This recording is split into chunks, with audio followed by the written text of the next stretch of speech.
Young Junk! Hey, welcome to the Micheaux Mission. 2 men, 1 podcast, every black film ever made. My name is Len, a.k.a. the Bat Tribble. And as always, I'm joined by my partner. Hey, this is Vincent Williams. Tonight, folks, we have a treat for you. Indeed. As we are going to be, getting our international black on tonight. As we have very special guest, Darren Wallace, the host of Push Black's Black History Year podcast. I know a little bit of something about that podcast. I hear you're affiliated. Yes, we'll talk about that later.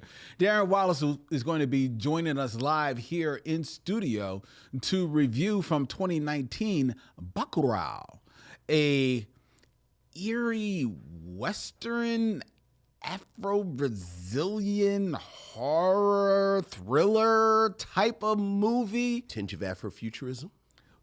Afrofuturism, political intrigue. Yeah, oh yeah. It is all baked into this film that Darren has brought to the mission for us to review tonight. And we're greatly looking forward to that as we are streaming live from Young Junk, Philadelphia's premier video podcast palace, to Instagram as well as to YouTube, where each and every one of you are out there watching us as we stream live in the chat. Hello, missionaries. Good evening, one and all. Vincent, how are you doing, my friend? I'm doing well. Yeah? Warmed up a little bit. And, It did. It warmed up to a balmy 40 degrees. a balmy 40-degree day. This weekend. And with all due respect to Stringer Bell, I have actually been talking about this 40-degree day all day. Because it's been 20 degrees. That's very true. So, yeah. Very true. Yeah. And yourself? I'm doing good. I had a small get together at my house this past weekend, and you came. I did. I was very, very excited for you to come. It was a good time. But it has opened the door for me to ask you a question. I'm asking you in real time. Of course you are. Because look, we do this live. Sure. All right. Because at this get together, it was my very first time in a long time, probably at least 10 years, making macaroni and cheese. Yes. So, Vincent, Yes. I was paying attention to you. Yes. And you put some macaroni and cheese on your plate. I did have the macaroni and cheese. And I noticed that it left your plate. I ate my portion. Yes, you did. Did you enjoy your portion of Wasn't it? bad. Okay. Wasn't bad. All right. Well, thank you. There you go. That's all I needed. Right. It would have been awkward if I'd have said, well, you saw the plate empty. You didn't see me eat it. It would have been awkward, but I would have appreciated it. You would have appreciated it. Yeah. Yes. But no, it wasn't bad. No, well, thank you. All right. Thank you. I was proud of it. You should have been. It took me 3 hours. I mean, macaroni and cheese is not a game. It's not a No, it is not. I have learned that it is not a game because I told my sisters that I was going to be making macaroni and cheese. Sure. And they were like, "You're what?" Is there a new macaroni and cheese cereal we don't know about? Oh, I was like, no. no, I'm making macaroni and cheese. Sisters. Yes. But anyway, but that was a good time. And now we're going to have a good time with each and every one of you. That means your emails, or as we like to call them, Missives from the missionaries. So what else is going on, Lynn? we have emails, Vincent. Ooh, missives from the missionaries. Ooh. Ooh. Ooh, missives from the missionaries.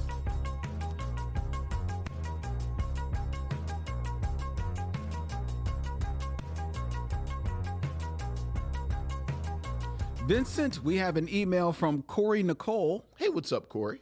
Good evening, Len, Vincent, and missionaries. At the time of this writing, I am listening to Rotary Connection. Oh, nice. And one of my favorite songs by them, Memory Band. Mm-hmm.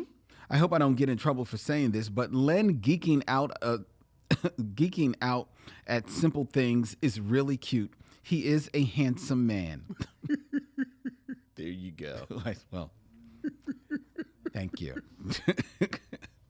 Last week, you both were building a curriculum for black movies to show high school students. I now want to ask the two of you, what movies do all black men of all ages should see in their lifetime? All black men of all ages. Yes. All black men. All of them. All of you. A follow-up question. So take note. Keep track of these questions, Dylan. So she wants to know, what movies do all black men of all ages should they see in their lifetime? The follow-up question is, which of these movies will resonate for years to come? Okay. I know you both are elder statesmen and older black men. This letter's taking a turn. Plus, you saw an experience. Well, when I was on the Freedom Rods, me and Dr. King, see, just because you always watching these segregation movies, she thinks I'm sitting over there with you. Right.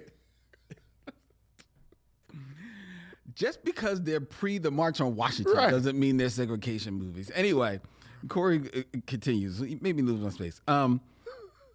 She says, I know you both are elder statesmen and older black men, plus saw and experienced some things. How old do you think we are, Courtney? If she heard the conversation before the cameras went on, she know exactly how old we were. I am a black woman, so we have films like Set It Off, Waiting to Exhale, Miss Juneteenth, so on and so forth.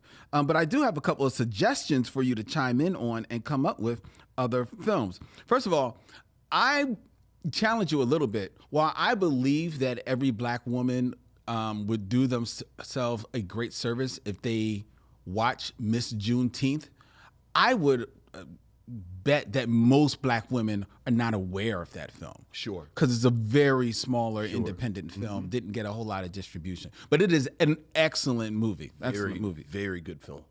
All right. So here are her suggestions for our... For all black men. For all black men. All the black men. All right. Gonna have a million Micheaux march. There you go. Yes. On our Micheaux on Washington, this is... So, Last Man of San Francisco. Yeah, it's a good one. Coolie High. Oh, yeah, good one. Get on the Bus. Yeah, get on the That's bus. a good one. Sure. He Got Game. Yeah, I like He Got Game. Sing Sing, which I haven't seen yet. I still haven't seen Sing Sing, yeah. More Better Blues. Mo Better, make it Mo Better. This movie is left field, but she suggests the original White Men Can't Jump. Oh, I think it's so cute that she said the original White Men Can't Jump, as if anyone acknowledges the existence of the remake 30 seconds after they released it straight to... It went straight to streaming, and it may be some people's jam. Sure. To be fair. And then the last one she references is South Central. South Central Is a good one. Yeah. I would love to hear your guys' thoughts. Have a great rest of the week, and can't wait to listen to the new episode. Corey Nicole. Thank you, Corey. Those are all good movies. Those are all good. Want to do like two each? Sure. You got one on your top of your dome already? Top of my dome. I'm going to say Nothing But a Man. Man, why you all up in my pocket? I know. That's why I was going to pick that real quick before you got to it. You all up in my pocket. Yeah, nothing but a man. Yeah, Nothing But a Man. That is a good one. I will say, And then I'm going to say A Soldier's Story. A Soldier's Story. A Soldier's Story. So those are my two. I will say a movie that I know a lot of black men find challenging to watch, and a reason why they haven't watched it, but I think that they should push themselves to watch. I know what you're going to say. Moonlight. Absolutely, 100%. They should see Moonlight. I have pleaded with men I know to watch Moonlight. And they just won't, right? Yeah. Because they can't get past. Right. Gay men are icky. Right. Yeah. It ain't about that, man. Yeah. Every man should see. Yeah, I love Moonlight. And then a second one. Wow.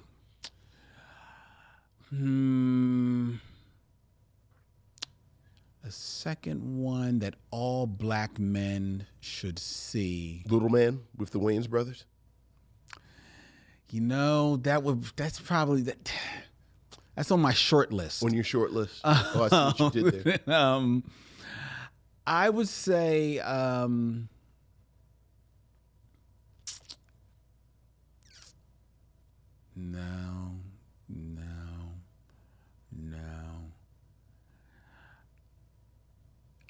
I'm gonna go.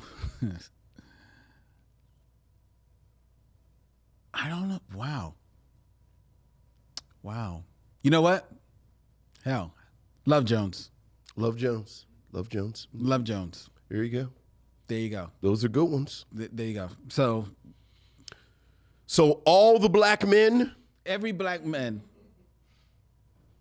y'all go and watch all of those movies. You're right. We've named. We'll have to check when Darren comes onto the show, see if he has seen all of these. All of them, right. Because if he hasn't, he'll have to leave. Right, exactly. Or we'll talk about it at the meeting that we all have. Exactly. All right, but thank you, Corey Nicole, for your email. Thank you. We got another email, Vincent. This is from Michael Lockett. What's up, Michael? The subject matter is Miracle My Ass. Oh.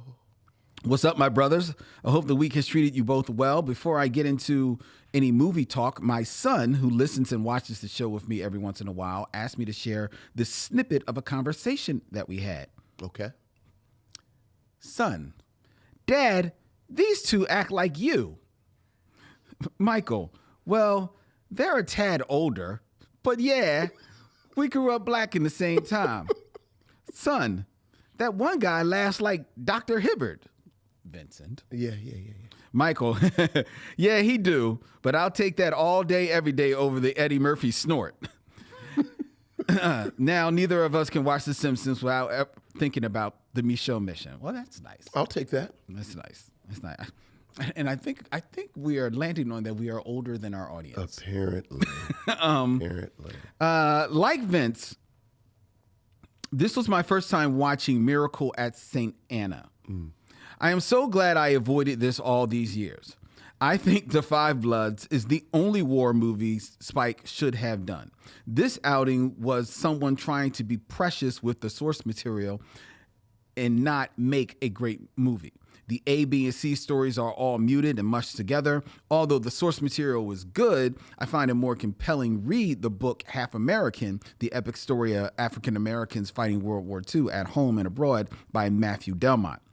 On my time travels, I'd roll with you two back to your critique of Cadillac Records. It's a fun movie. Well, all the way up until the moment it isn't. That's very true. That's true. Kind of like the previously mentioned Spike Lee joint, Cadillac Records was a dish that was over-seasoned. There were so many things in the pot that you can't get that one good flavor. I agree with my fellow missionary that there are basically no black female action heroes and stories for damn near a generation. We have some very powerful young actors like Amanda Stenberg, Yara Shahidi, and Sky Jackson, whom an action franchise could be built around. Those are all very strong choices. Finally, on defining the 90s with songs, I like your choices, but would replace them all, and then you didn't really like them. He had notes. I like your choices, but fuck your choices. I like your choices, but would replace them all with Return of the Mac by Mark Morrison, Real Love by Mary J. Blige, and Check the Rhyme by A Tribe Called Quest. If you two were going to pick 2 or 3 black films that define the 90s, what would those be? All the best, Michael. Fuck your choice. Anyway, I would say I mean, Boys in the Hood. that's 80s. Isn't that? Is it 8? So if Do the Right Thing is I think 89. I think Dylan said 91. Oh, I think it's 91. Okay. Yeah. I was going to say Friday. Yeah, but Friday is really a Boys in the Hood riff. Yeah, but Like you got to go to the source material. okay. Yeah. All right. Well, I would say Friday. I would- Okay, I see they put it up there. Boys in the Hood Yeah, I is would say 91. Boys in the Hood and maybe Waiting to Exhale. Oh yeah, Waiting to Exhale. Like either Waiting to Exhale. Like I'm thinking about movies that they just kept making versions of them. Well, then you could go Love Jones. Because Love Jones started a genre. I don't know if Love Jones started a genre or if it was just, because it's just a rom-com. Not a rom-com. It's just a black rom-com. Whereas Boys in the Hood is a hood movie, which was just a brand new invention. And then like Waiting to Exhale was black female friendships, which was a brand new thing. Like it's not even like that was a black version of something. Like this just never even existed before. I don't know. To me, I think you do Love Jones a little bit of a disservice by just categorizing as just another rom-com. Because I don't think it was just another rom-com. I think it was an amazingly well done one, but it's boy meets girl, boy loses girl, boy gets girl back. Yeah, but I don't know. I think they then spent the rest of the 90s trying to find the secret sauce that made that movie work. Oh, I agree. And they didn't. But therefore it then did become like a defining film for the 90s. In fashion, I also don't know. In vibe and soundtrack and music. I think there's a certain sub-demographic of black people that loved Love Jones. But I don't know if it was as far-reaching as Boys in the Hood, and I'm going back and forth between Waiting to Exhale and Soul Food. Because I think both of them sort of generated all of these like I think you had to be I think Love Jones hits you at a certain time in a certain place. Mm-hmm. Like your mom didn't really vibe with Love Jones, nor did your 12-year-old nephew. Okay. But all demographics knew Soul Food. It got hit by Soul Food and by Boys in the Hood. Like it kind of hit them. Like preachers were preaching about Boys in the Hood, and then the 12-year-old was sneaking to watch it. And then it was all these, it was like older girlfriends, younger girlfriends, hood girlfriends, bougie girlfriends. Like it was always these four women. Okay. I think your argument as far as Soul Food is a strong one, right? Because I was actually thinking about Soul Food, because of how much it encompasses, and it is the black family, and right, which is right. Why it and we talk about since then they make these movies, it's always like the food porn scene in the big table and everybody passing around cornbread, and then somebody's doing the electric slide. Well, that's more Tyler Perry. That's not just Tyler Perry, and Tyler Perry. It's the electric slide. I don't think the electric slide is in Soul Food. It's not the electric slide, but it's the group dance at the wedding at the beginning. Okay. And then all them versions of it, it's a Soul Train line, or the Cupid. Like it's always, we're a very rhythmic people, okay. So we like to dance. As you rhythmically move your hands. Rhythmically. But no, I get that. But you're also making my point about how people would start, aping Soul Food. I think. Look, let's put it this way. I would exchange. If we're defined in the 90s, Boys in the Hood, Love Jones, Soul Food. That's three films, and you've got the whole demographic. Okay. You got the whole world in your hand. I think you're blinded by your Nia Longness with the reach of Love Jones, but okay. We're going to keep it moving. That's not true, because Nia Long's in Soul Food. So I could just live there. Yeah, but you don't like her in Soul Food because she's sketchy. Yeah, I know. She is. She's low-key sketchy in Love Jones, too. She is. She is. But she's actually sketchy in a lot of movies. You just love Nia Long. Yes. Like, she's low-key sketchy in Brown Sugar. In Brown Sugar? Yes. Nia Long is not in Brown Sugar. You're thinking about... Oh, I'm sorry. Where she's sketchy in The Best Man. The Best Man. Yeah. Yeah. I'm not... Yeah. She's shady in a lot of stuff. She's just Nia Long. She's not shady in the best man. She's not shady in the best man. You mean with the dude that she swore they're just friends? I'm and moving then on he's to the been- next and he's with email. the We got girlfriend another email. That he's about We to got post another it, email, and she Vince. showed- you We remember, got one last- Hey, Lynn, you remember she showed We got the one last lingerie? email. I You don't don't hear remember you. that scene? We got one last email. Okay, all right. We got one last email. This is from Ian Needham. Hey, what's up, Ian? Greetings, brothers. My wife and I are both longtime fans of the pod. We never miss an episode. Thank you. Thank you. Appreciate it. I recently launched a project that's primarily about expanding the soul food canon. Oh, okay. How about that? All right. But the related podcast is exploring the idea of black canons generally and how they are defined and spread. I'd be honored if one or both of you, well, you can't have one without the other, would consider coming on the pod to discuss how you approach the black film canon. Oh, nice. Absolutely. Thank you for that invitation. We will definitely be in touch. I'm interested in this, the whole idea of the soul food canon. So like what's the, essence, is that the essential soul foods? Dishes. Yeah. So I guess it's like fried chicken. Sure. Mac and cheese. I mean, mac and cheese, like it's so funny. There's a the Sable Collective. Shout out to the Sable Collective. Is a black woman owned boutique here in Philadelphia, and every year they have that sweatshirt that says macaroni and cheese is the star of dinner. Like, I'm here for the macaroni, and it sells out every year because it's so true. It is very much. So it's macaroni and cheese, collard greens. Gotta have collard greens. Gotta have collard greens. Cornbread. Cornbread. Do enjoy the cornbread. Yes. Here you go. Yeah. Ooh. Building the soul food canon. Building the soul food canon. Can we want to come on that episode? I know. And can we sample some? Yeah, but absolutely. We'll be in touch. All right. Well, thank you, Ian. And thank you, everyone, for your emails. If you want to have your thoughts heard here on the show, please feel free. Send us an email at micheauxmission@gmail.com. That's micheauxmission@gmail.com. Speaking of, foods, Vincent, let me give a shout out right here on air. As I mentioned, I had a get together that you were came to with your lovely wife. I did. And your wife baked some chocolate chip cookies. Yes, she did.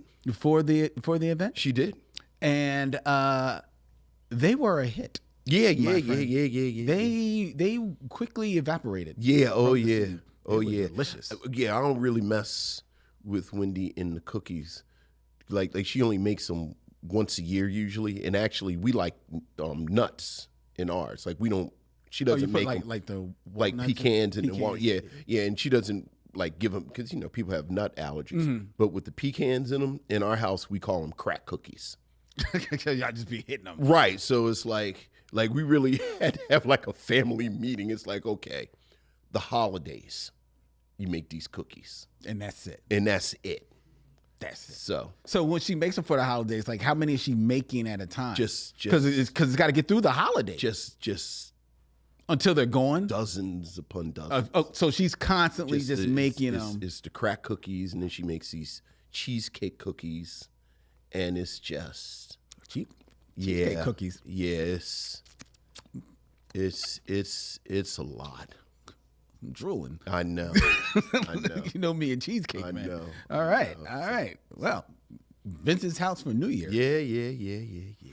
All right. Well, that's our emails. All right. And it is now. We started late tonight, ladies and gentlemen. So we're going to cut things a little here, do things a little differently. So instead of going to the top 5, we are going straight to the Game of Kings. Game of Kings. Which would be 6 Degrees of D'Urville Martin. All right.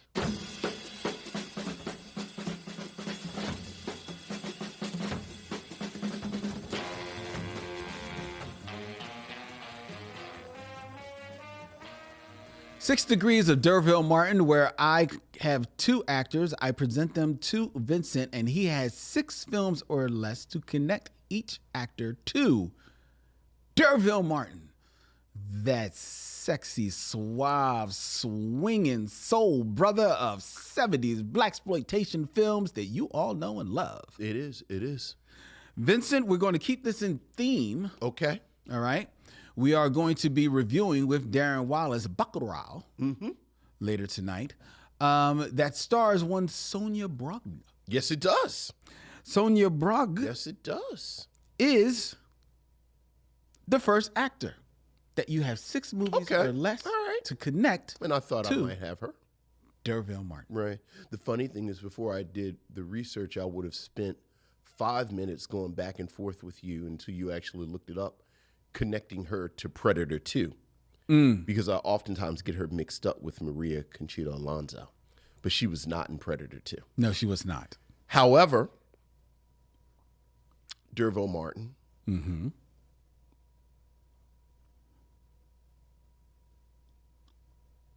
was in Sheba Baby. With? Pam Grier. Yes. Pam Grier was in Jackie Brown She was. with Samuel Jackson. Yes. Samuel Jackson was in Pulp Fiction. With? Quentin Tarantino, Yes. who was in Dusk Till Dawn Yes. with Sonia Braga. Ooh, was she in Dusk Till Dawn? I think she was. She was. Uh, And it's not that impressive. I literally looked it up 3 hours ago. Whoa. She's in Dusk Till Dawn and Dusk Till Dawn 3.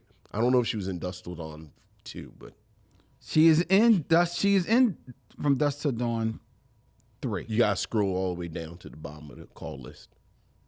I'm not seeing that she was in From Dusk Till Dawn. Okay, she was in Dusk Till Dawn 3. Well, Quentin Tarantino is not in From Dusk Till Dawn 3 because he died in 1. Okay, then Quentin Tarantino is in it with, what's my girl's name? I just forgot my girl's name. I don't know what girl you're talking about. Oh, girl. Salma Hayek. Salma Hayek. And then Salma Hayek is in Dusk Till Dawn 3 Okay. with Sonia Braga. All right. Very good, Vincent. There you go. All right. Now, I'll say, I don't know who else is. Go ahead. you didn't connect where I thought you were going to connect to, Okay. but that's fine. All right. So this other person All right. is not really connected to Bacurau, but more connected to Sonia Braga. Okay. So in 6 films or less, Because you thought, where did you think I was going with Sonia Braga? I Like Kiss of the Spider Woman? Or? yes. Okay. So in 6 films or less, connect Derville Martin to Christina Ricci. How does Christina Ricci connect to Kiss of the Spider Woman? I'll tell you after you break her down. I'm not going. Is she in Leather? Is she in Edward Scissorhands? No, that's Winona Ryder. That's Winona Ryder. All right. Well, Christina Ricci, it's same thing. Pam Grier, Samuel Jackson. He's in Black Snake Moan with Christina Ricci. I forgot she was in that movie. Damn it. Very good, Vincent. Did you see Black Snake? I did. It's not bad. It's not a bad movie at all. Like they kind of build I it. forgot about that movie. Right. Like they build it as this sort of lurid. Yeah, But it's not. It's actually not a bad movie. Like an interesting case study a little bit. It really is. You know what I mean? It really is. It is. Yeah, Yeah, it's good. No, Christina, thinking that you were going to go to Kiss of the Spider Woman, which would have got you Raul Julia. Right. And then I didn't want to do Raul Julia. because that's the Addams Family. Right. So then I went. With the Christina Ricci. All right. So I was thinking that's how you were going to go. And what is that like? Is that John Hurt too? In Kiss the Spider Woman? I think so. Yeah. Yeah. I haven't seen that movie in forever. No, it's not John Hurt. You think it's William Hurt. William Hurt. Yeah. William Hurt. Yeah. Yeah. I haven't seen that in forever, man. Me either. Yeah. All right, very good, Vincent. Sonia Braga was a problem in the 80s. She was, but she actually looking at her Like filmography. she's so good in this because it's like completely against the type that you think of with Sonia Braga. But looking at her filmography, though, you know, as much of a problem as she was, she, you know, definitely dipped from doing films for her people and for Hollywood. You know, so she kept feet in both doors. So, Right. and you gotta respect that. Right. Like I've a game you gotta kinda, play. Like you see her, like Salma Hayek. Like I like Salma Hayek, but Salma Hayek is like almost a polished version of Sonia Braga, because like Sonia Braga was actually like her sexuality was a little unsettling in the 80s. Yeah, I see that. Yeah. I see that. I like you saying Salma Hayek. I actually maybe see Penelope Cruz as a little bit more of a polished version. Because Penelope Cruz, quiet as kept, is actually a really good actress. I was just about to say, I actually think Penelope Cruz is just a good actress because, and because you gotta be easy with this kind of commentary. I've never found her particularly attractive. Oh, okay. So, okay. I know that was part of her deal, but I was just always, I don't really see that part. But I didn't mind because she's a really good actress. Okay. Whereas, again, Salma Hayek and Sonia Braga, like they were a problem. Yes. Yeah. So. Yes. All right. What were they, Vincent? A problem. Okay. Like distracting. I see. Remember Sonia Braga played Theo's teacher? Yes. Yeah, and then took her hair down. Yes. It's like, all right, there you go. You finished being distracted? I am. Okay. All right. Well, with that, it is now time for us to go straight into our review with Darren Wallace of Push Black's Black History Year of Bacurau. I just like saying Bacurau. It's like a monster on Ultraman. I was going to say it makes me think of, what is it, Baccarat? Baccarat. Isn't that the casino game that like they're always playing in the casino like James Bond movies?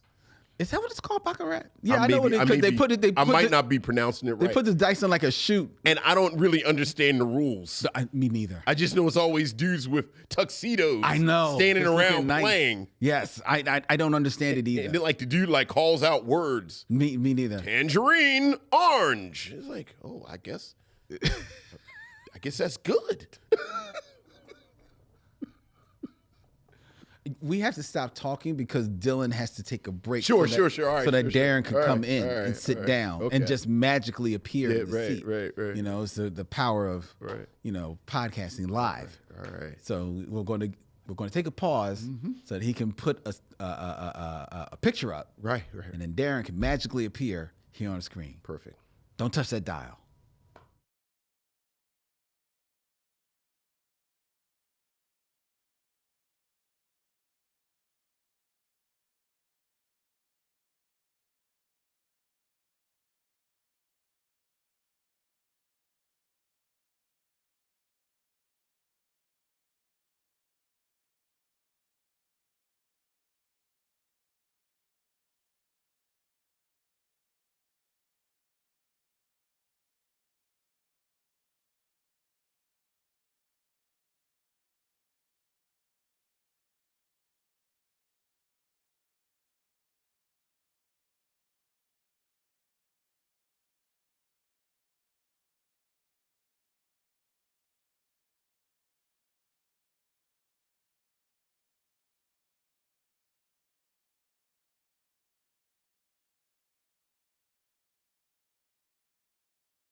Bacurau, a 2019 weird Western film. That is exactly what Wikipedia says. A weird Western film written and directed by Kleber Mendoza Fijo.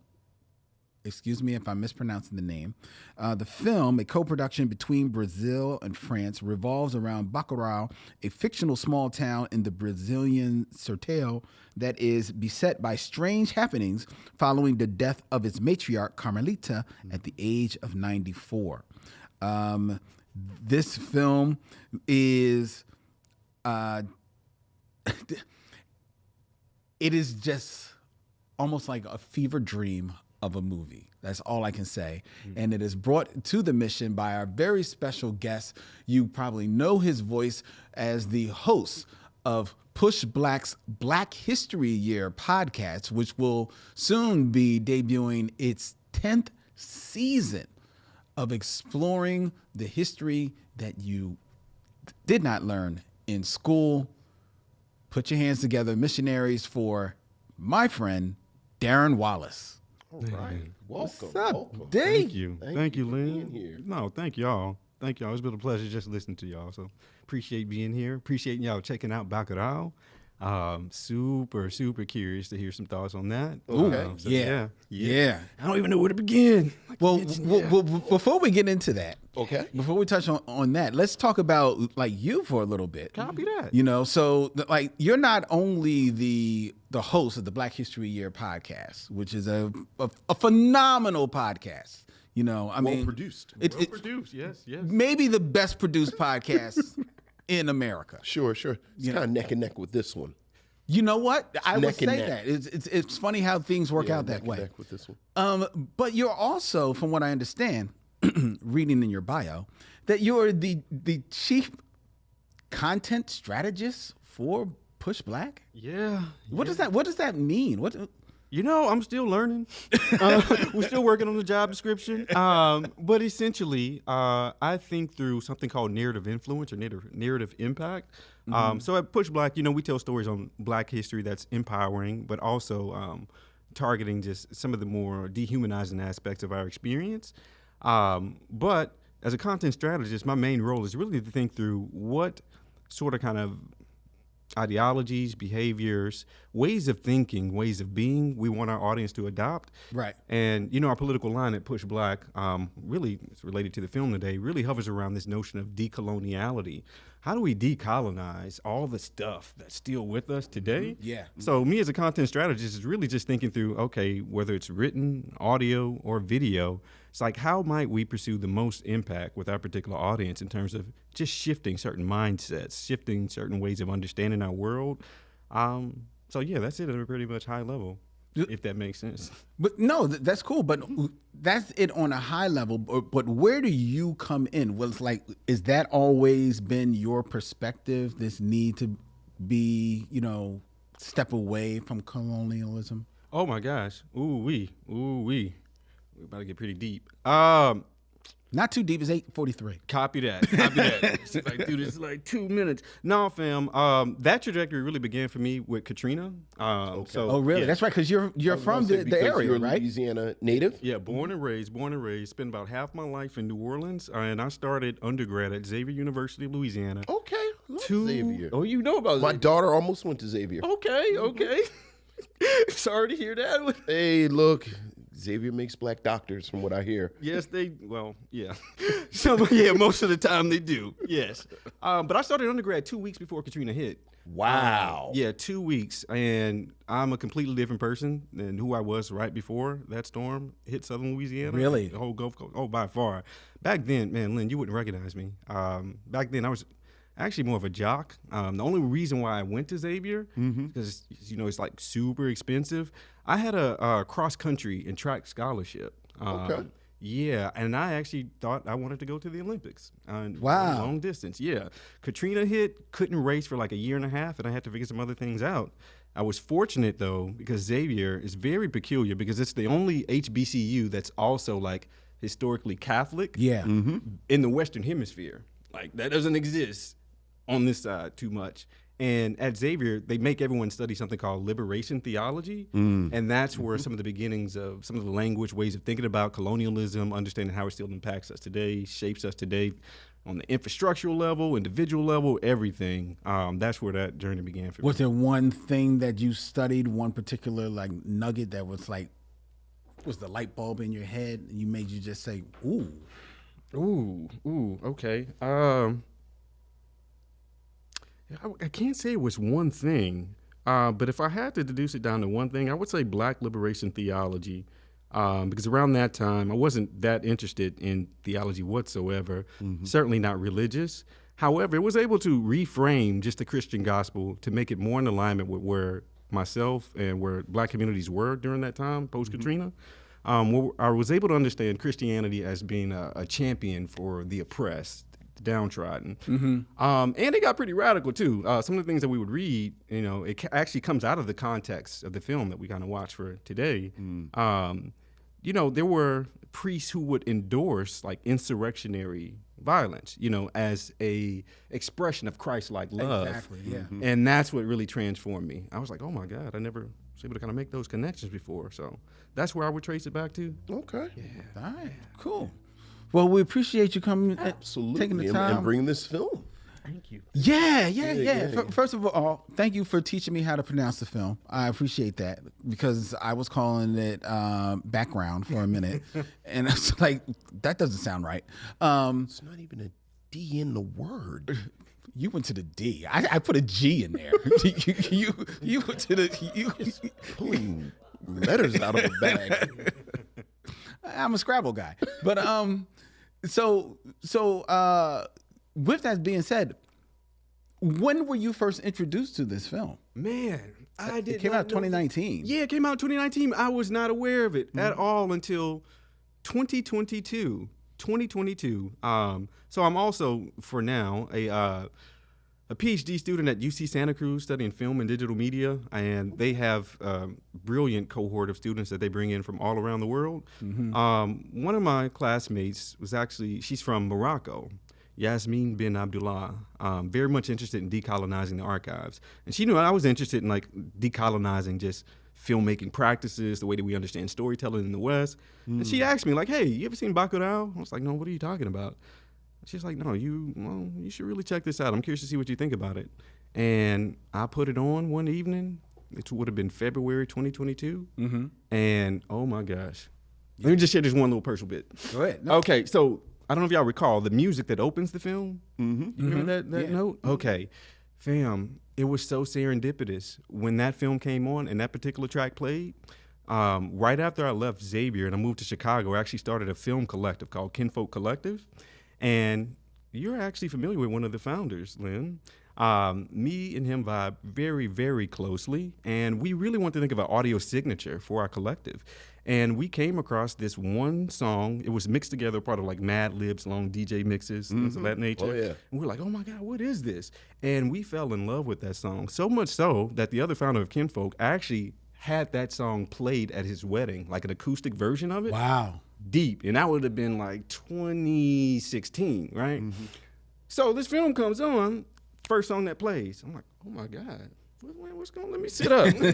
What's going on here, And man, I can't recall too many film viewing experiences where my jaw just kept lowering, It's just like, and you read the little Wikipedia description, it's like, all right. It's nothing. No, bro. Nothing like it. No.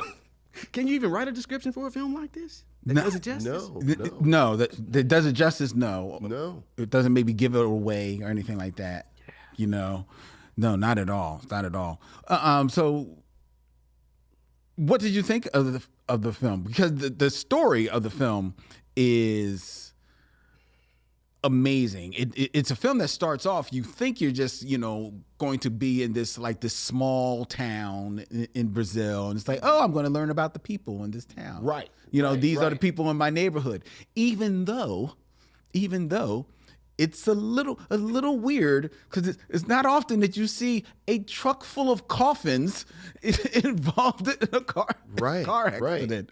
Right.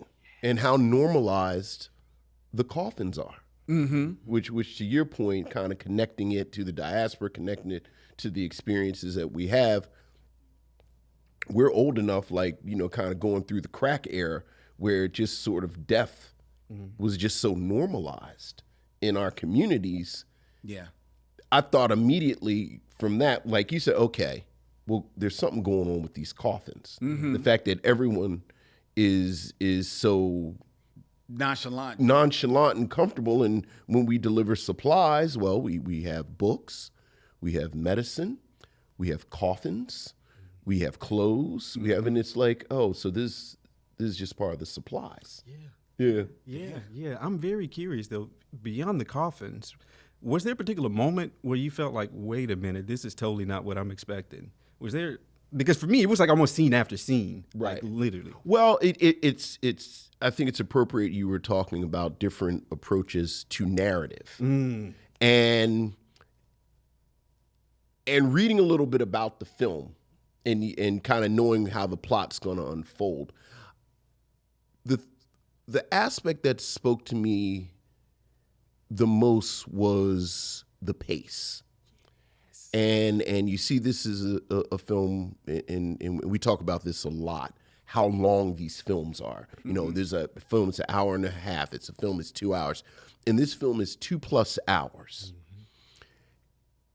And I really admired how so much time was spent showing life in this place.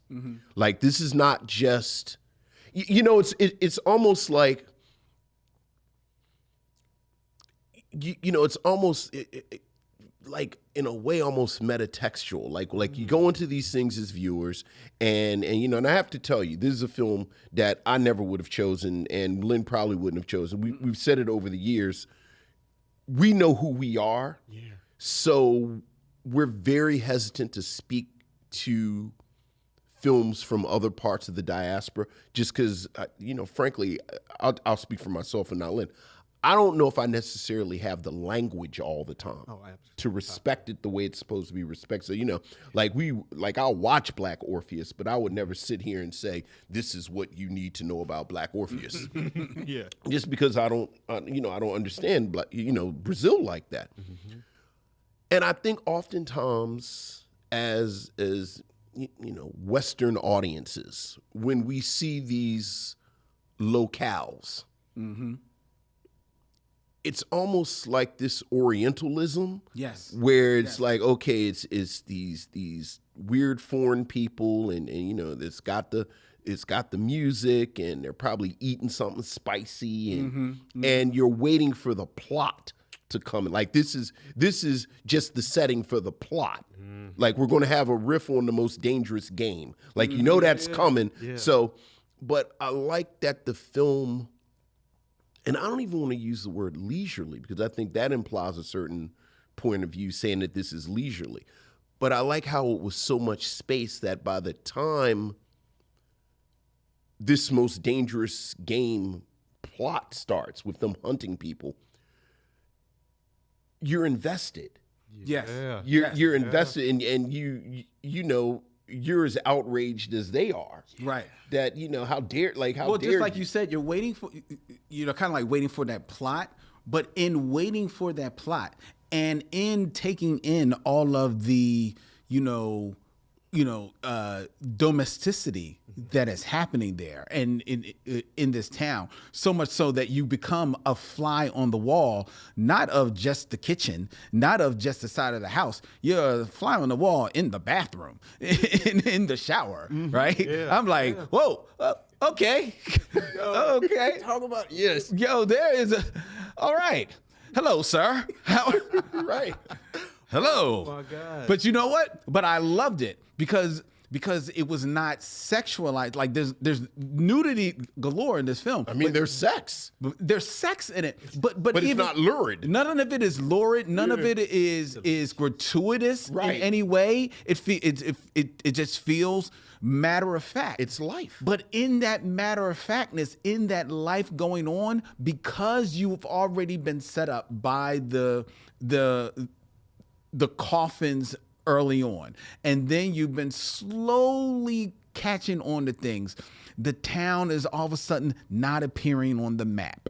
And all of a sudden, like, you know, there's no signal. What kind of makes sense that this town is out in nowhere, there's no signal, but you know, T-Mobile will find a way. If you got the phone, y'all had a signal, and now all of a sudden there ain't no signal. So it's so much as you're living life and you're catching like different vibes. I think the brilliant thing about this movie is that without naming everyone, you get a sense of who everyone is, and they still feel authentic, even if you're not like right in their world. You know, their authenticity is worn on their sleeve. Now that is because in part, a lot of these people are actually just people that lived in the town as well, smartly cast in this film. But I think in that life being lived, you start feeling the tension because you're like, well, something's coming. And I love that it's not muted colors, but it definitely has that, you know, the Western vibe, you know, the landscapes, you know, there's little bits of dust everywhere. There's, you know, just prairie dogs running around. And the tension, it comes in the form of these two wildly technicolored motorcycles just riding into this place. And you're like, okay, now it begins. And you are, and even them talking about like this almost like folk hero that they won't turn in, like Lunga. And you're like, Lunga? Who's Lunga? And you're expecting him to be like this, you know, like almost like otherworldly character. And it's just like Darren comes walking onto the to the film. like I'm Lunga. I'm like, what the This is who we wearing from? Oh no, Darren might be able to do damage with a machete. Hey. Yeah.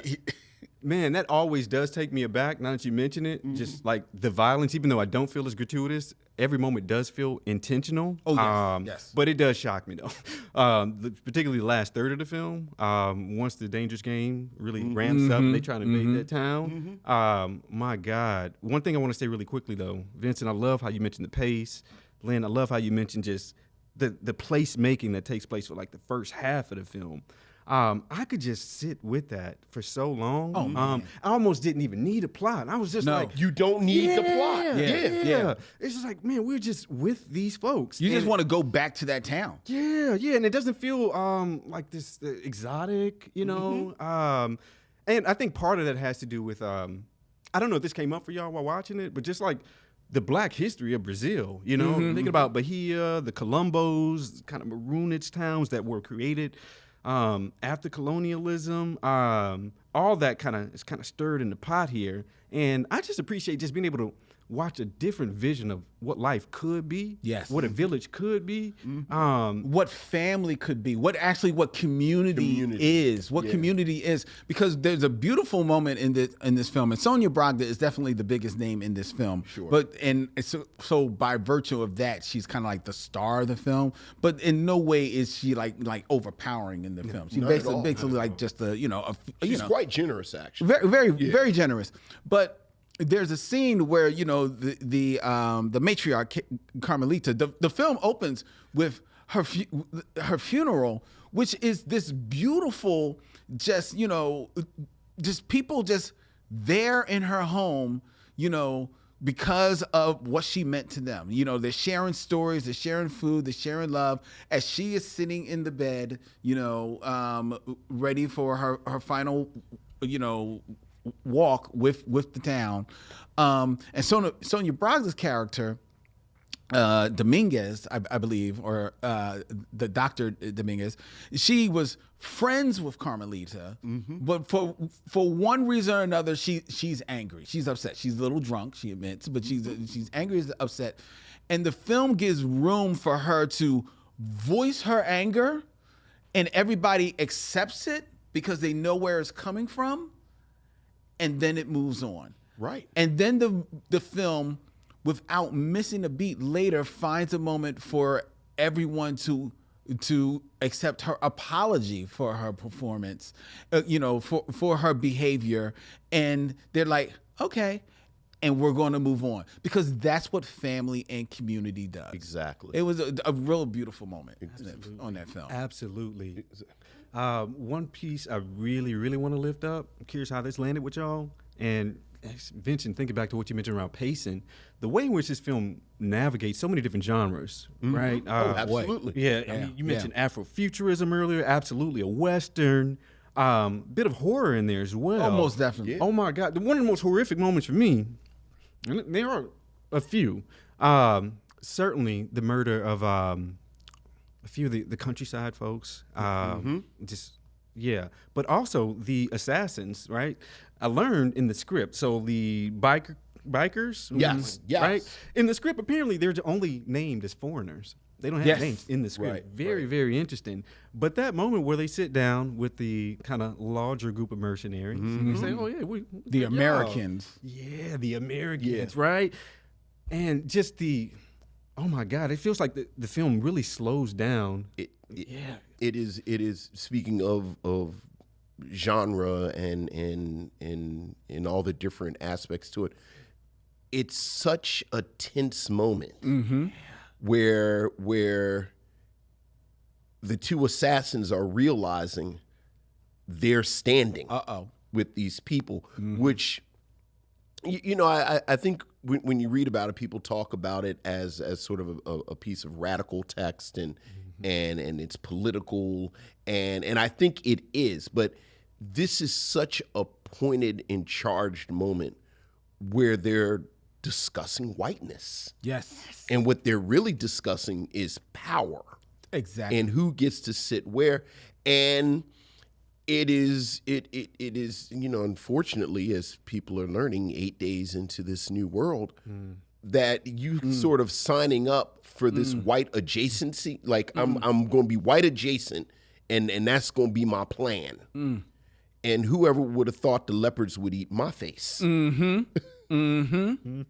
you see it happening at this table. And the thing that I love about the scene is that these two, these two Brazilians, these two people who are part of the diaspora, these two people who are down there, who are trying so hard to run from it, you can see on their faces towards the inevitable that they start to figure out, because they're, like what they should have been drawn from all along, they draw from too late. And then when they get murdered, then that's the scene. But that's probably my favorite scene in the movie. Yeah. It's that whole conversation about who's white, who gets to be white, can you pass for white, and then when it lands on, you don't have and you don't have a headphone telling you that you can get points for killing them.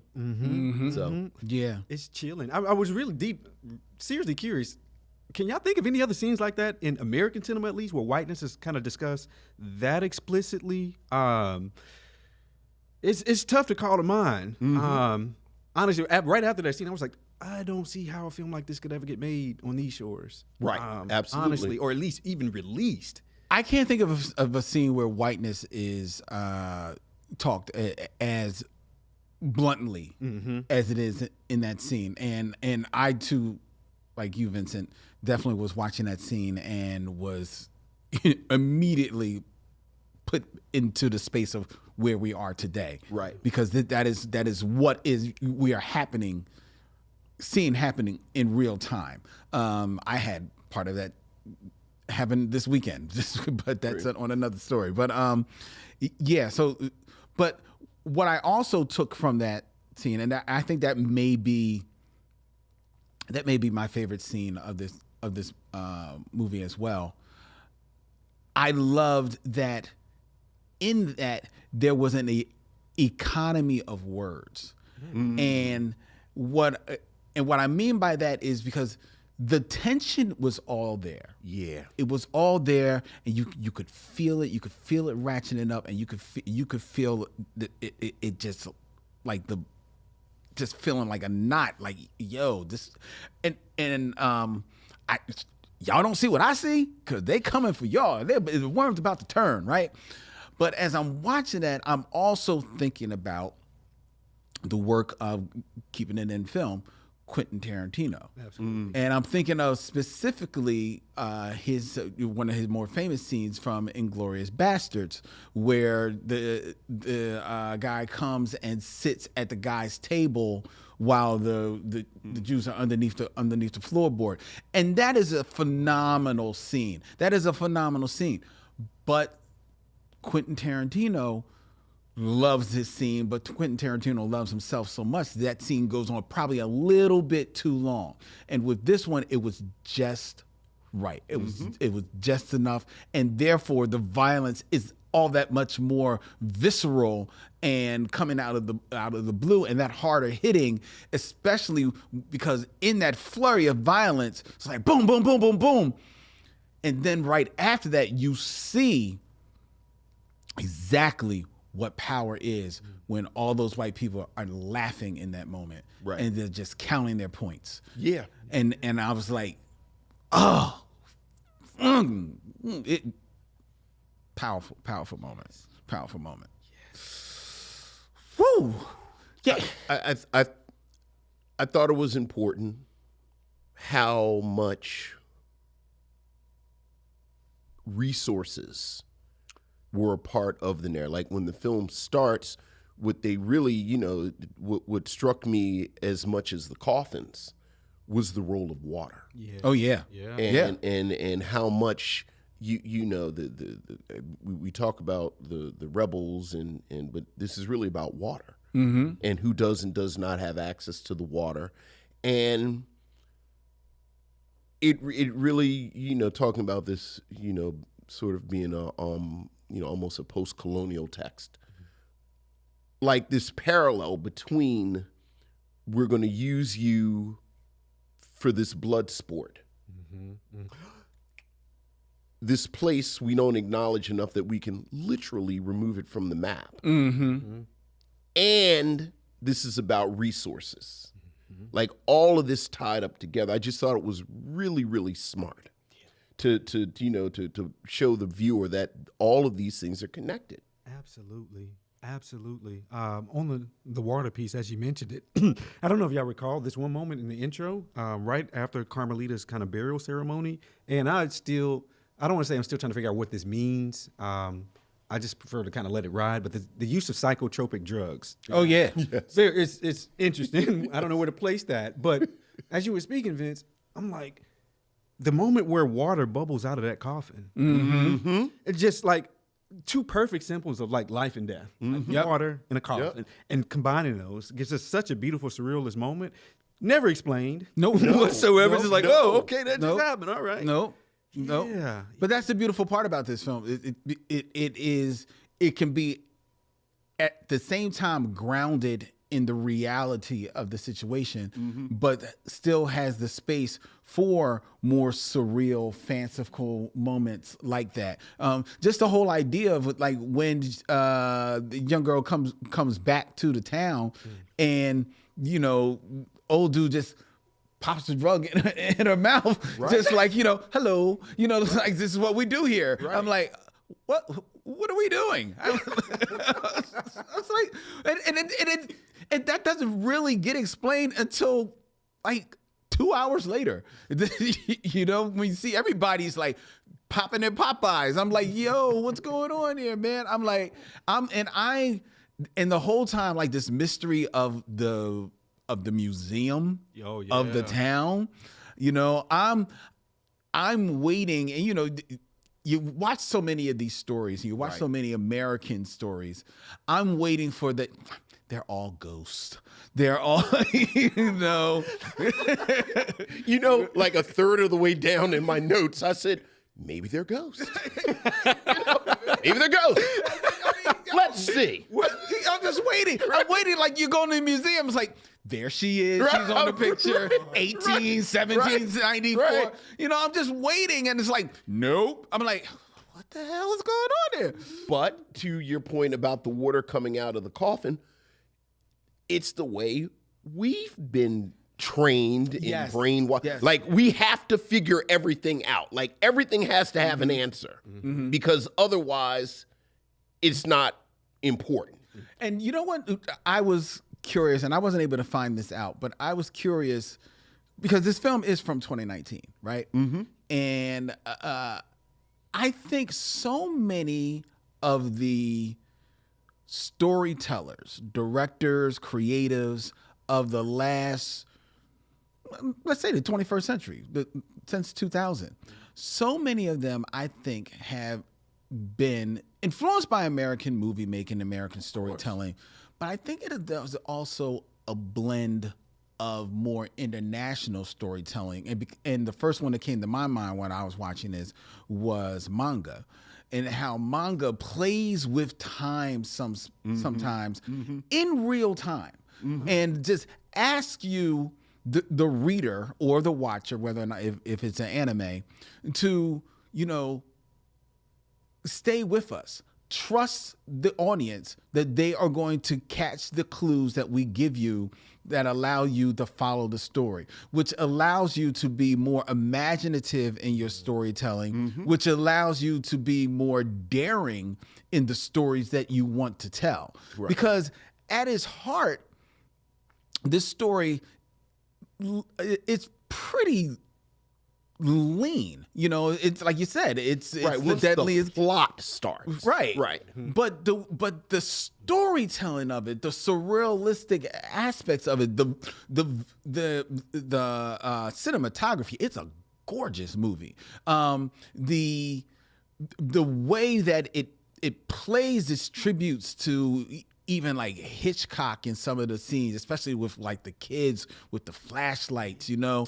I mean, so good. It is so good, man. Like, but the way it plays with that, and plays with the way that there are not a whole lot of close-ups. There's some like long shots there. It really just had me in a manga state of mind as I was watching this, man. I really enjoyed that aspect of it. Absolutely. There were so many moments, especially the ones that are centered around like the actual village of Bacurau, where again, we're just seeing people live. I can't recall exactly when this beat occurred, but you know, the woman that comes back to town, and I believe her father, they're doing capoeira. Yeah. Out. Yes. They're doing capoeira. I was like, Yeah. all right, man, let's do this. Yes. Like, oh, okay, this is not. That was at the funeral. Yeah, at the funeral. At It's the not funeral. like they're doing this in order for someone to have a cathartic moment that then leads to this point. No, they're just living. That, and then coupled with, all right, this may be a bit of a stretch, but the use of the DJ, if we can call him a DJ, reminds me of almost like Spike's senior Love Daddy in Do the Right Thing, almost. Very much so. Yeah. The chorus. I was about to say he's a Greek chorus. It's a Greek chorus. Yeah. I definitely felt that. Actually, I actually felt his loss a little bit in the film. You know, like there were a couple of moments where I was kind of like looking for him to add a little bit, or like, you know, walk me through it a little. Well, the capoeira in particular, when you think about the history of capoeira, that's when I said as the viewer, oh yeah, this is where they messed up. Because they thought these are simple village folk, You know what, that's a but good they point. don't understand it's about to go down. You know what? I didn't even think about it from that. It's resistant. It's interesting you say that, because I saw the capoeira, and that's where I think for the most part, you know, because part of this dialogue is this a black film? I thought that's where I saw the blackness in there. 100%. But it did immediately take me to the documentary Rise that we saw about the you know, the crumping and stuff like that. And what as I'm watching it, I'm like, okay, but yeah, because it's at a funeral, they're being a little bit more smoother with it and a little bit more solemn. But you're right, it actually is those same movements. This is a martial art. And it is the that same we developed on a slave ship. Yeah, and these weren't young people doing this. Exactly. These were the elders, Which means that this is a part of this community. Exactly. Because if the elder can do it, that 20-year-old cat can really do it. Yeah. So I like that. And to an outsider, it looks like they're just dancing. It looks like they're just So you don't dancing in actually revelry, understand, especially right? because it's at the funeral. You're not really peeping it. You're also, you had the Greek chorus of the DJ. You also had, I called him Carlos Santana's father. Yeah. With the guitar. Rocking the cat. Right, back on the people. I was like, yo, this is ridiculous. Like, I love that. I loved it, man. I loved it. I do have to say, when you said the violence was striking, Yeah. Maybe it's just the mindset that I'm in lately. By the time they came in, these outsiders, it was so disrespectful. Oh my God. Yeah. It was almost sacrilegious. So I was like, I was with it. Yeah. Like, I was with it. And we talked about the scene at the table, which is my favorite scene. My favorite moment is at the end where they're cleaning up the museum and they're washing out the blood. And the sister who, because right, I've decided it is a black film. The sister who runs the museum, there's a handprint of blood on the wall from where they've killed one of them. And she says, no, leave that. Because now that's part of the museum. Oof, such a powerful moment. I thought you were about to allude to the moment in which, I guess he was in a greenhouse. I know you. I'm talking about that. Yeah. Because it's so beautiful and how it's played, from the sound design, the pacing, the ways that it plays with your expectations. I mean, did y'all see that coming when they went to the? No, because in that moment, because what happens is, like, the Americans, and these are white Americans led by a German Nazi. They are just coming to the town because it's hunting season. It's for hunting them, season, right? yeah. So this elder of the town, who we've seen in and off and on. We haven't seen this much of him. No, we didn't. Because my man, he comes out, woohoo, old al fresco to water the plants. Real naked. Yes, he was hello, and he was proud, right? But in that, as he's walking around his greenhouse and he goes into his house and they're sneaking up on him. In American films, this is the scene where he gets taken out, which then becomes the impetus for us to, like, yes, everybody else is going to take. But no. Right. You think the rebels are going to avenge him? Like the younger cast will have to avenge him. Yeah. He doesn't need avenging. He don't need no avenging. He don't need no event. He need a new door, but he don't need it because he blasts the door and somebody's face off. Yeah. His face is off. And they hold on that too. Yes. A couple of times. Isn't that interesting? The way that they even just depict death versus, like, the indigenous Brazilian folk versus, like, the interlopers who are coming in. Very interesting. Well, you know what?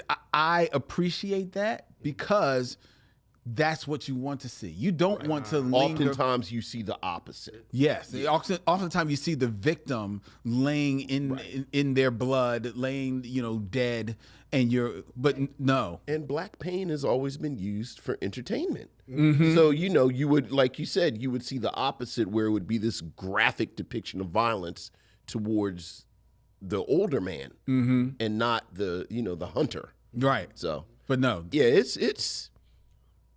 an amazing film. Yeah, it's an amazing film. Man, coming from y'all, man, that feels great. I'm glad I showed up, was able to provide something. Well, I was nervous that it may not,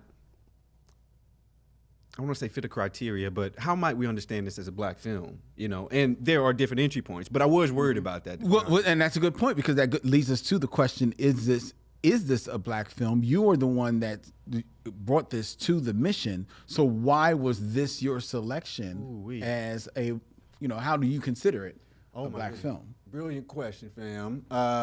Even though I know this question always comes up, still not prepared for it. Well, one, as we mentioned earlier, the history, right? So, like, Brazil had more African folks imported than any other nation in the world, right? So we have a huge black presence there. also, how we mentioned some of the kind of cultural flourishes like capoeira, some of the ways that they kind of navigate ritual, use of music, just kind of felt Black. But the biggest thing for me, let me know if this is, I don't know. It's this notion of almost ontological or metaphysical Blackness, political Blackness. So yes, their Blackness in their historical lineage, in their hue, but also the way in which they're positioned to like the larger society, the larger world. When I think about what Blackness is, it's often positioned as otherwise or atavistic or this is not civilized. Here we see them embracing that, using indigenous ways of thinking and being to kind of cohere community. And I can't put any other word on that other than Black. It's like, okay, this models for me how Blackness can transform space, cohere community. And yeah, I really do feel like every Black person should watch it. Does that make sense? This notion of like political Blackness? Yeah, absolutely. Absolutely makes sense. Yeah. How about you, Vincent? Along those same, everything you just said, I would maybe highlight the capoeira because I do think this theme of resistance runs through it, and I do think resistance is very Black. I also thought that pointed commentary on race and specifically this kind of predatory whiteness in relation to race, like this sort of, you are here as people of color, as Black people, for my entertainment, you know, for my blood sport, like I'm here to hunt you, and it's a moving target. Like I think one of the fascinating things about whiteness to me is just how unstable it is. Like, who gets to be white? How long have you been white? Like that whole conversation where the one character called him a Nazi, and he said, you know, well, I haven't been in Germany for 30 years and 40 years, and you have this back and forth. And then as we talked about with the two Brazilians who were apparently in a higher caste, like, you know, one was a judge and other, like they were, you know, so they thought that this was transferable, which again, not to be that point, I think people frankly come to America and think that their caste status where they come from is transferable. And then America's. Yeah. So just along those lines, and then in contrast to what I see, you know, as I always see this kind of instability with whiteness, where a lot of it is in contrast to Blackness. So like, I got to be in contrast to you. Like we said, that first hour where it's barely plot, like it's almost like a mood poem where you see the beauty of this place. Yeah, absolutely. I would absolutely, yeah. I absolutely, like, this is almost, like, I would play this with, I was thinking about Daughters of the Dust. Whoa. You know what? This would be a good double feature. You know, where, like, the plot isn't even the thing. Like, the plot's not important at all. It's this culture. It's the culture. It's the experience. Living in that space. Yeah, so yeah, absolutely. Yeah. I think that's an apt, be a beautiful, like, 1-2 double feature with there. And I side with everything that you both have said. So there's only one other place for me to go in regards to whether or not this is a Black film, and I'm landing it on this. It's definitely a Black film, and that is because of the very impressive penises that are on display in this film. So I learned many things about cast members in this film that I didn't know I was going to learn. It's 2 hours and 11 minutes later. I've learned some things. Yes. So there you go. Put that in your Black movie canon. Bacurau. We can show it. Here's a deep cut, Lynn. We can show it a double feature with Welcome Home, Brother Charles. Have you ever seen Welcome Home, Brother Charles? No, I have not, man. I have not. Do you know of Welcome Home, Brother Charles? No. Tell me Jamal about it. Fanaka, penitentiary guy. The guy made Penitentiary. This was his maybe second film. Yes. Okay. It's about a man with a deadly penis. Deadly. Whoa. And deadly is the word. Okay. Deadly. That's going on the list. Yes. Watch it with a friend. So, Dylan, you need to see that too. Might learn something before it's done. All right. Darren, thank you so much, man. No, I mean, y'all. I guess we have to. Oh, we got to reckon. We said it's the. We said it's a black film. Okay. It's a lot of black. Like Soul Plane is a black film. Oh, so you said. I didn't. Yeah. We all three of us have just said that every black person should see this film. You still want to go through the exercise of what we recommended? Have we learned nothing from this? Ritual is important. You know what? There are times when you want to speed it up, and then there's times where you're like, ritual is. But you got to go through. Go ahead. Darren, would you recommend that people see Bacurau? Yeah, absolutely. I would have it playing in Times Square. I would have it everywhere. Oh my God. But, like for real, man. I feel like you can't watch it enough. Yeah. Absolutely, man. Oh my God. I can just see this on Times Square. It's the Christmas tree. What how about you, Vincent? I would absolutely. I think it is a film that I can already tell will reward second and third watches. Oh, most definitely. And I think you have to give yourself to it. Like I do think you have to settle in and give yourself to it, because it's not bang, bang, bang. No. You know, plot.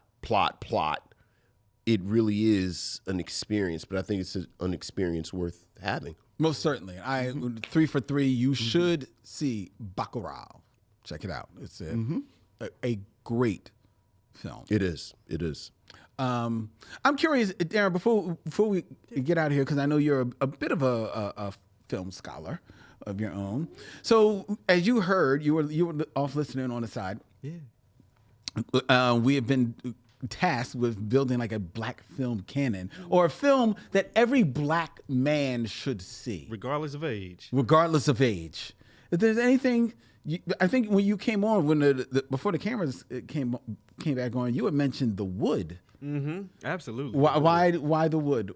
Well, when I think about at least in America, films that center black men, it can oscillate between like tragedy, gratuitous violence, and something that feels almost like a soul plane, something that's easily dismissed or overly comical.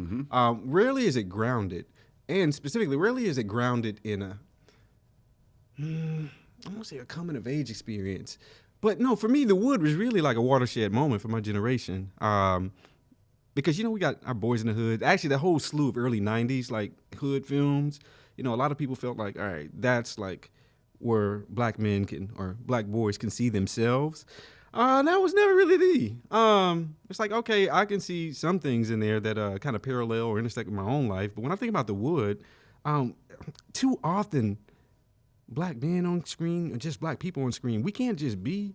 Yeah. We can't just live in like the everyday. And I love how it kind of revels in the minutia of that. Oh man. Yeah, I would say The Wood, but you all mentioned Moonlight, and I think that would probably be like number one. Just because the vulnerability Exactly. that happens there. People want to get caught up in like perceived sexuality of it, but it's like, no, being able to see us vulnerable, and because it's not intergenerational, but we follow them from like young to older and whatnot. I think that trajectory is really important to see, and that's something that happens in The Wood as well. And there's like some, I don't want to say some ripoffs of it, but like There's been some ripoffs. Yeah, what was it? The Brothers, y'all remember that? Yeah. I do. Yeah. That's not one I would recommend for like every black man. But The Wood is like light. And I feel like we need more of that, to be honest with you. Another movie that just came to my mind, we reviewed it. We actually did a screening of it a couple of years ago. The Outside Story with Brian Tyree Henry. Yeah. That is a really It is. good film. it is it basically is the guy gets locked out of his house. That's really the crux of the film. But he got locked out of his house at the same time while he's dealing with the breakup of his relationship. Oh, wow. And it is it's light, but it is funny. It's drop dead funny, but it's very introspective on manhood, Black manhood, and especially in the Brian Tyree Henry, who at the time of making this, is Paperboy in Atlanta. So most people know him in a wholly different speed, and this is something totally left of it. His eyes, man. Just as an actor, his presence. Oh, I'm gonna no check that joke. out tonight. No joke. Oh yeah, you'll like that. Love it. All right. Well, Fresh Ron Covington in the chat shouts out Fresh. Fresh is a good one. We do love that. We do. There's tons. I guess we have to come up with a list. And I guess we have to review all of them. You know what? If only we had a podcast where we were reviewing every Black film ever made. But we do. But Darren, I know you're about to start season 10 of Black History Year. Mm-hmm. Yeah? What's it going to be about this year? What's it going to be about? It's going to be about legacy. Specifically how continued elements of our troublesome past still haunts us today, but also what we've been able to develop in navigating those challenges, how that still gifts us today as well. Mm-hmm. So whether we're thinking it through particularly arts and entertainment angle or, evergreen mass incarceration, really tracing the colonial origins and thinking through how does this manifest to us today. So not just reveling in all the terrible shit that's happened to Black people, but also thinking through what have our ancestors gifted us, where that legacy is carried on today through our actions. That's very broad. We're still thinking of very specific episode topics, but we're gonna get to everything from the Black family and doing genealogies there and thinking about legacies within the Black family, to again thinking about relationship between the death penalty and how that still haunts us today. So yeah, we covered a pretty wide range. Yeah. Love it. I should ask you, producer, what are we gonna do for season 10? I don't know. I'm on the Micheaux mission. No. But to check out Black History Year, it's available wherever you find podcasts, and you can also check it out on YouTube as well. Look up We Are Push Black on YouTube and every place. And find Darren. Cool ass host. Thank you for stopping in so on the much. mission. Thank y'all. Yeah. All right. Y'all, it's been a pleasure. Yeah. You got to come back with a lighter fare. I got you. Right. Yeah. Take your, Did y'all do Baby's Kids? I asked you about that. Oh, we did do Baby Kid. Oh, yeah. Okay. All right. Yeah. I'm going to come back with a lighter one. Yeah, most certainly. All right, before we tell you what we're going to be reviewing next week, I invite you all to follow the Micheaux Mission on the social media of your choice at Micheaux Mission. You can also email us at micheauxmission@gmail.com, MICHEAUX MISSION. And hey, if you're liking what you're watching, then please tell a friend to subscribe to the Micheaux Mission on YouTube. Hit the bell so you can be notified of when we go live every Tuesday night at 7 p.m. regularly. And you can also be notified of when our new videos go up. The Micheaux Mission is also a podcast that is available for your streaming pleasure every Thursday, wherever you find podcasts. We're a proud member of The Podglomerate. They make podcasts work, such as ours, which will be returning next week to our regular time at 7 p.m. right here at Young Junk, Philadelphia's premier video podcast palace. If you want to book yourself some time in one of the fabulous studios here, then email our man Dylan at youngjunk.com. That's DYLAN at youngjunk.com. Dylan, they're going to be emailing you, buddy. All right. Next week, here on the Micheaux Mission, Vincent, I got a special one for you. Okay.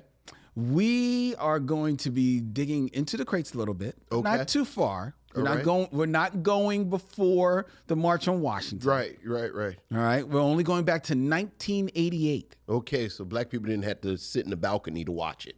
No, they did not. Okay. They could sit up front in wherever they wanted in the theaters. This had a limited run in the theaters. Okay. But it featured one of the seminal stars of the 80s, 90s, 2000s, and even now in his passing. Okay. He's still one of the biggest stars ever. And that is Michael Jackson in Moonwalker. Yes. I thought we did Moonwalker. We did not do Moonwalker. We did Captain EO.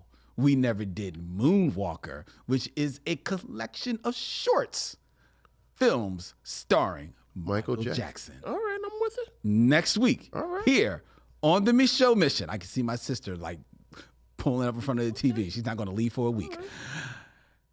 Until then, he's Vincent, that's Darren, and I'm Len. And in parting, we say, We'll see you when it's time to meet again.